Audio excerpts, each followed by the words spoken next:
जय Hind. Future of India पर आप सभी का स्वागत है। इस वीडियो में हम लोग एक मेटल सेक्टर का शानदार स्टॉक जिसका नाम राजनंदिनी मेटल है, इसको डिस्कस करने जा रहे हैं। देखिए, इसका कुछ अनोखा काम है। अनोखा काम इसलिए कह रहा हूँ क्योंकि ये कंपनी जो नॉन फेरस एलॉय होते हैं उसमें ट्रेडिंग करती है, और इस तरीके के बहुत कम ऐसे स्टॉक्स मिलेंगे आपको जो शेयर मार्केट में लिस्टेड है, और खासकर जो लिस्टेड है जिसके प्राइस भी कम हो, क्योंकि छोटे स्टॉक्स आप जानते हैं कि उसको ग्रो करने के चांसेस ज्यादा होते हैं। मान लीजिए कोई कंपनी है जो ऑलरेडी इस सेक्टर में काम, बहुत सारे कंपनियां होंगी, ऐसी बात नहीं है, लेकिन उनका प्राइस क्या इतना कम है? नहीं है। क्या उसमें इतना पोटेंशियल है जितना इस स्टॉक में पोटेंशियल, जितना यह स्टॉक रिटर्न दे सकता है? जवाब है नहीं। इसलिए राजनंदिनी मेटल्स को मैं अपने चैनल पर डिस्कस कर रहा हूँ। आसान भाषा में बताऊंगा कि यदि आप नया है, इसमें इन्वेस्टमेंट करना चाहते हैं, और जो कि करना भी चाहिए, तो किस लेवल पे बाई कर सकते हैं। किसी का पहले से ही इसमें इन्वेस्टमेंट है, बाई करके रखे हुए हैं, तो उन्हें आगे क्या रणनीति अपनाने की जरूरत है। चलिए इस चीज को समझने का प्रयास करते हैं। देखिए, राजनंदिनी मेटल्स लिमिटेड, जैसे मैंने आपको बताया कि ये कंपनी आपको नॉन फेरस एलॉय जैसे कॉपर हो गया, आपको कॉपर के अलावा पीतल, जिंक, एल्यूमिनियम, यहाँ पे देख सकते हैं आप, इन सारी चीजों में ट्रेडिंग करती है। तो ये काम काफी इंपॉर्टेंट है, और कह सकते हैं कि वर्क के बेसिस पे कंपनी को लॉन्ग टर्म में बहुत बेनिफिट होने वाला है। इसके अलावा अब फंडामेंटल्स की बात कर लेते हैं, देखेंगे तकरीबन 300 करोड़ के आसपास कंपनी का वैल्यूएशन है, जो कि ठीक ठाक है। हमारा तो जो बेसिक क्राइटेरिया होता है किसी स्टॉक को चुनने को, सिर्फ 100 करोड़ के आसपास की कंपनी होनी चाहिए पेनी स्टॉक की जब हम बात करते हैं, तो यहाँ तो 300 करोड़ के आसपास, तो इस मामले में ठीक है। और रिटर्न ऑन इक्विटी भी 31% के आसपास, यानी कि काफी बढ़िया रिटर्न इस स्टॉक ने पिछले कुछ समय में बना के दिया है। और आगे भी, क्योंकि रिटर्न ऑन इक्विटी शानदार है, तो आगे भी रिटर्न्स आपको ज्यादा मिलने के उम्मीद रहेंगे।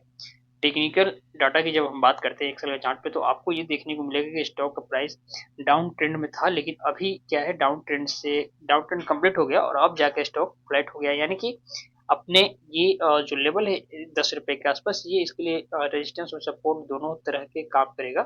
तो जब इस रेजिस्टेंस, मान लीजिए इसके ऊपर आके 10 और 12 रुपए के बीच में ट्रेड करने लगता है, फिर आप रेडी हो जाइएगा इसमें पोजीशन बनाने के लिए, क्योंकि यही वो लेवल है जिसके बाद, जब इस कंसोलिडेशन रेंज में आने के बाद, इस स्टॉक का ब्रेकआउट होगा। यहाँ से देखिए, आपको मैं दिखा रहा हूँ।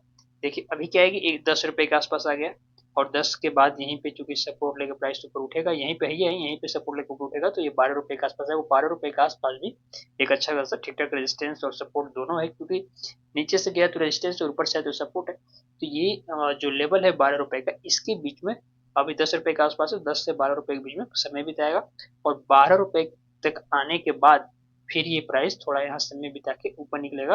और जब ऊपर निकलेगा तो कम से कम 20 रुपए तक तो सीधे आएगा, क्योंकि यहाँ तक इसका पहले इसने हाई लगाया है, तो इस हाई तक, प्रीवियस हाई तक टच करने, या कोई भी स्टॉक हो रेजिस्टेंस जब ब्रेक करता है तो वहां तक आता है, तो यहाँ तक आएगा, तो अब 20 रुपए तक के लिए तो सीधे आ सकते हैं।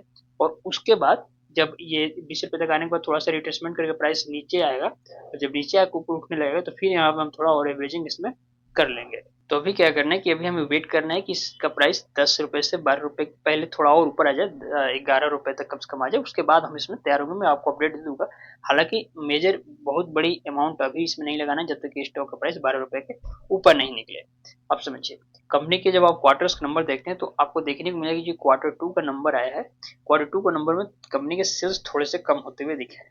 देखिए, साल भर में 4 क्वार्टर के रिजल्ट आते हैं, जरूरी नहीं कि हर क्वार्टर के रिजल्ट में कंपनी को प्रॉफिट ही हो, सेल्स ज्यादा ही हुआ, ऐसा किसी कंपनी के साथ नहीं होता। और खासकर ये जो Q2 के नंबर आए हैं दूसरी तिमाही में, देखेंगे सभी कंपनियों के, मैं नतीजों की बात करूं, चाहे बड़े स्टॉक्स हो छोटे स्टॉक्स हो, उनके सेल्स में कमी आई है, गिरावट आई, क्योंकि आपको भी पता है कि जीडीपी ऑलरेडी हमारा पिछले 3 क्वार्टर से डाउन ट्रेंड में चल रहा है। तो जाहिर सी बात है, ऐसी स्थिति में आप ये उम्मीद नहीं कर सकते, खासकर छोटे स्टॉक्स की, उनकी भी सेल्स बहुत अच्छी आए। तो यही वजह है। और दूसरी बात, चूंकि सेल्स में कमी आई है, तो यहाँ पे आपको देखने को मिलेगा कंपनी के नेट प्रॉफिट में भी कमी आई है। नेट प्रॉफिट तो था ही नहीं, यहाँ थोड़ा बहुत पहले ही लॉस में था।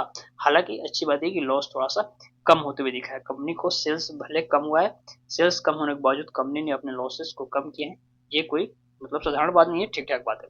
बैलेंस शीट में आपको देखने को मिलेगा कि कंपनी के पास कर्ज भी कम होते हुए दिखा है। पहले 100 करोड़ के आसपास कर्ज था, जो कम हो गया 86 करोड़ के आसपास रह गया है। हालांकि रिजर्व पैसा भी देखेंगे तो कंपनी के पास 27 करोड़ के आसपास है। ऐसा नहीं कंपनी एकदम मतलब इसके पास पैसा नहीं है, पैसा है।